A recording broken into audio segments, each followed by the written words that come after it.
The message of the movie is to be that bitch. That's the message that they wrote a script that's telling girls, I don't need nobody tells me I'm a 20-year-old girl, so obviously I should run my mouth all the time. That's the theme of the new Snow White. No, really? Yes. Now, It's not the same story?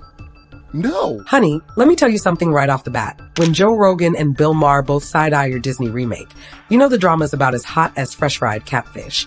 We're talking about Rachel Zegler's so-called woke spin on Snow White, the one that's got the internet in an absolute tailspin. How on earth do you take a cherished fairy tale, toss out the prince, ditch the dwarfs, anger half the country with a political rant, and come out of it expecting a box office miracle? Girl, that's like trying to bake a cake with no sugar and calling it dessert. And apparently, Joe Rogan and Bill Maher are just as confused as the rest of us, each ripping into Disney in their own comedic and sometimes blunt way.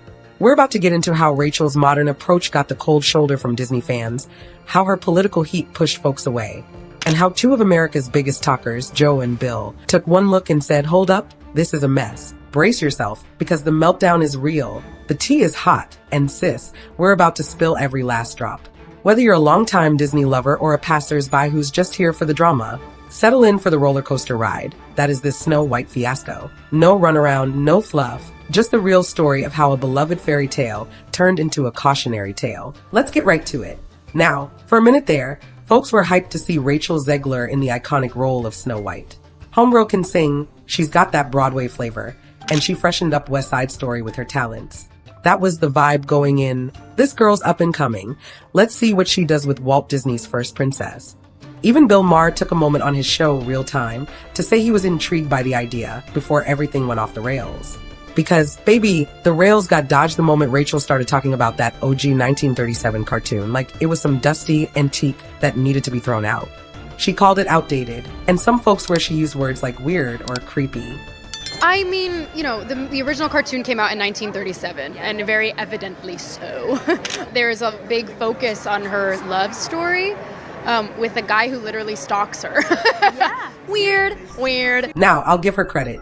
Stories can evolve with the times. But when you're stepping into the shoes of the very first Disney princess, you might want to show a little respect. The original Snow White and the Seven Dwarfs basically built the entire Disney fairy tale empire. So Bill Maher, who can be pretty sassy himself, jokingly pointed out that Disney executives must have had some real guts to let a new star trash talk their earliest classic. He commented that there's a fine line between reimagining a piece of pop culture and dumping on it. And let me just say, Bill sure wasn't the only one rolling his eyes. Fans who cherished that gentle princess vibe were not loving the new idea that Snow White was all about slamming tradition. If that was the only controversy, we might have been able to move along. But oh, honey, that was just the appetizer. Enter the big meltdown. Rachel Zegler's political commentary. Phew, child. She took to social media and decided to go for the jugular on anybody who'd supported a certain former US president. Now, baby, you know that's not about to fly smoothly when you're banking on a family-friendly film that needs a broad audience. She allegedly dropped lines about hoping certain voters never know peace, plus the usual F Trump sort of language. Freedom of speech is one thing, but freedom from consequences is another. Joe Rogan, who's no stranger to stirring the pot, hopped on his podcast, probably mid-conversation about politics or pop culture, or stargazing for all I know, and addressed the Snow White fiasco. He basically pointed out how wild it is that a Disney star, fronting a major IP aimed at kids and families, would risk alienating a huge swath of American ticket buyers by acting so hostile. He reminded folks that while you can speak your truth, you've also got to be prepared for the blowback.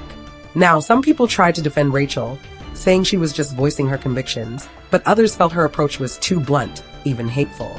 And Bill Maher? He piped in again, quipping on his show that Disney must be pulling out its hair as their new Snow White is out here verbally smacking around half the electorate. By the time Rachel offered up a so-called apology, folks were either already turned off or didn't believe it was genuine. So the seeds of the boycott were planted. It's one thing to push for a modern Snow White. It's another to say, oh, by the way, I don't want your money if you think differently than me. Combine that with her earlier comments about the old film, and we had the beginnings of a real fiasco. Stay with me, cause it gets messy, eh? Let's talk storyline. If you watch old school Disney, you know it's all about someday my prince will come, talking woodland creatures, and those dwarfs whistling off to work. The new version practically took that vibe, crumpled it up, and tossed it into the nearest bin. Rachel seemed determined to highlight that her Snow White doesn't need a prince, doesn't want romance, and thinks the original concept was borderline creepy. Listen, I love a strong, independent woman, but Disney is known for romance. That's their bread and butter. Cinderella's slipper, Ariel's longing for Prince Eric, Belle and the Beast. You get the idea. Joe Rogan joked that if you're going to call the princess Stalker, then you should probably rename the movie while you're at it, because it sure ain't the fairy tale we've come to know. He was basically like, if you're that bothered by the source material, maybe do an original project and don't shoehorn in a name we all recognize. Bill Maher also chimed in, half laughing at the hypocrisy of dismantling the entire story, but still wanting to cash in on the brand recognition of Snow White. The question stands, if you strip away the romance, the dwarfs, and the innocence, what are we left with except a random forest adventure starring a highly opinionated princess?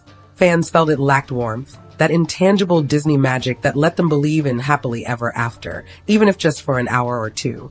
Instead, folks said it felt preachy, like it was schooling them on how silly old fairy tales were. But the dwarfs fiasco was looming, and let me just say, nobody expected that level of chaos. Every child who's ever seen the original Snow White and the Seven Dwarfs can name at least a few of those dwarfs by heart. Sleepy, Doc, Grumpy, the whole squad. They're as central to the story as Snow White herself. So when rumors started swirling that the dwarfs were gone, replaced by some band of magical creatures, folks were like, excuse me? You do realize they're in the title, right? Peter Dinklage famously called the dwarfs an outdated trope. That triggered Disney to do a frantic rewrite, dropping them to avoid controversy. But then the sassy side of the internet asked, so, wait a minute, you're trying to be more inclusive and progressive by removing roles that could have gone to little person actors? Some folks from that community said they would have loved the chance to reinterpret or update these classic roles with more nuance. Instead, Disney replaced them with everything from random bandits to weird CG illusions, and it satisfied nobody. Joe Rogan found the entire thing bizarre, calling it a prime example of performative wokeness, where you attempt to be so progressive that you end up coming across as dismissive or hypocritical. And Bill Maher smirked through a segment joking, these are the people who insist that we need representation, unless it's dwarfs we're representing. Online critics said the dwarfs are iconic, whimsical, and comedic relief. Remove that, and your so-called Snow White has a big chunk missing from its heart. But Disney pressed on with half-baked excuses, which led right into the next big bomb, the box office meltdown. Girl, you'd think a Snow White remake, with all of Disney's marketing might, would rake in the cash by the carriage full. Early predictions had them clearing $150 million in opening weekend, easy. But no, honey, not even close. That final tally? Child, let's just say it was a fraction of that. Word started trickling out that the opening weekend was in the low 40-something million range, which is a downright tragedy for a film rumored to cost between $200 and $300 million. Audiences just didn't show up. Families said, we don't connect with this new attitude. Teens found it cringe. Longtime Disney fans felt it disrespected the original, and folks who used to be indifferent were driven away by Rachel's scorching hot politics. Even the merchandise flopped, with tie-in toys collecting dust. Let me tell you, if Disney can't sell a princess doll, then baby, you know the brand is in trouble. In the swirl of post-flop commentary, Bill Maher joked that Disney made the cardinal sin of messing with the magic. He claimed that if you go in messing with a classic purely to dunk on it, you lose the nostalgia factor that draws folks in. Joe Rogan similarly pointed out that the fiasco proves you can't rely solely on a known brand. If you repackage it with a message fans don't want, they'll bounce real quick. After that opening weekend, the film's future was sealed like a letter with a broken wax stamp, no returning from that. Oh, you know the boardrooms at Disney had to be on fire after that box office belly flop. Rumor has it that top execs were losing it, pointing fingers in every direction. Some blamed Rachel's social media stunts, others blamed the rewriting that gutted the romance in Dwarfs, and a few folks probably blamed the marketing team for not spinning it better. Talk about panic mode. Industry whispers said the meltdown was so severe that future live-action remakes were suddenly on shaky ground. Nobody wanted another fiasco like Snow White, which got overshadowed by political brawls and a lost sense of childlike wonder. Joe Rogan mused on his podcast that the fiasco might scare Disney away from heavy-handed modern updates for a while because the public reaction was so passionately negative. Bill Maher, meanwhile, half-jokingly asked if they'd consider remaking Bambi into a film about anti-hunting activism, or making Cinderella ditch the prince for a side career in stand-up. His point was that Disney seemed to forget people come to these classics for love, magic, and hope, not a full-on re-education. Layoff rumors circled, and the term box office poison got slapped onto Rachel in certain Hollywood circles. Because let's be real, when you're the lead in a big budget Disney film that flops so publicly, folks get wary about signing you for the next marquee role. And from what insiders say, Rachel didn't exactly keep quiet. She doubled down in interviews, practically gloating about how the film was a departure from the original and how she was proud to speak her mind. That might work for an edgy indie flick, but for a mainstream Disney product, it was a marketing nightmare that even the best PR team couldn't fix. Here's the real question. If Rachel or Disney had played their cards differently, would Joe Rogan and Bill Maher have had so much to say about the fiasco? Let's face it, both men love a good spectacle, and the Snow White drama delivered that in spades. But if Rachel had toned down her scorching political rhetoric, if Disney had either respectfully revamped the dwarfs or left them alone, if the prince had been modernized without dismissing romance entirely, maybe we'd be discussing a whole different outcome.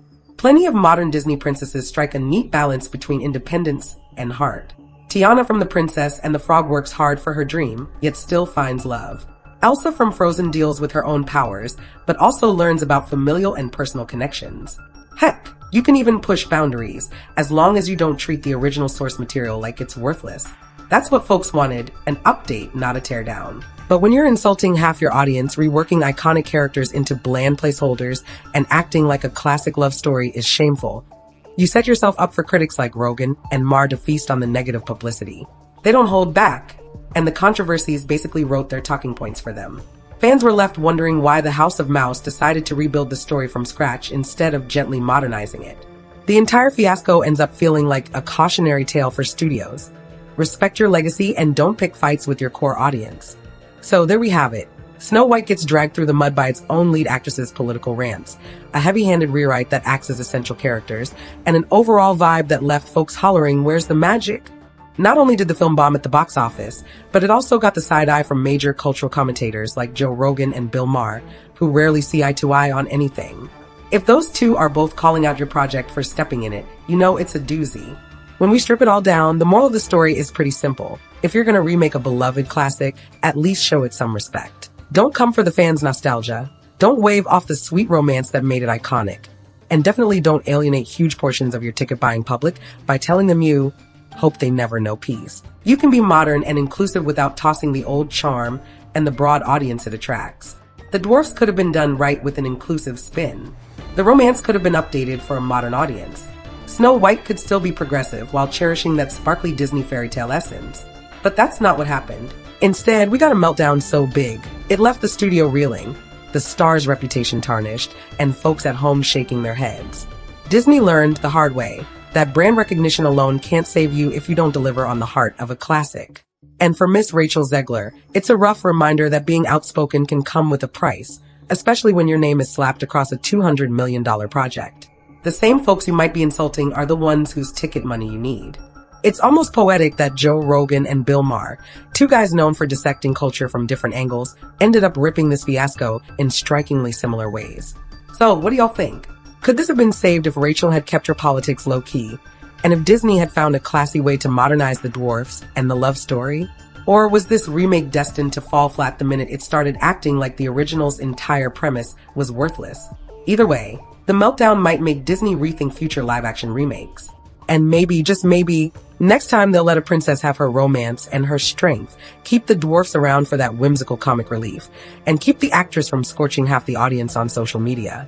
Girl, we can only hope, because there's only so many times we can watch a brand this big shoot itself in the foot before the magic runs out. Thanks for supporting the Gossip Wire. If you made it this far in the video, make sure to like and subscribe for more of the hottest celebrity news online.